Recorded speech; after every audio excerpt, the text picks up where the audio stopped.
হযরত ইব্রাহিম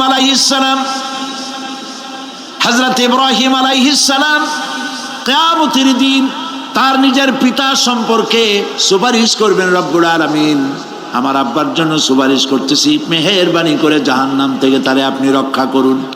আল্লাহ রব্বুল আলামিন বলবেন, ইব্রাহিম, তোমার সুপারিশ মঞ্জুর হবে না। প্রিয় ভাই সব, একটু মাথা খাটান, চিন্তা করেন। উলুল আযম পয়গম্বর, জাতির পিতা। কে জাতির পিতা? চিল্লায় বলুন, কলিজা সাফ করে ফেলুন। মুসলমানদের জাতির পিতা হাফিজ আমি কেউ হতে পারে না।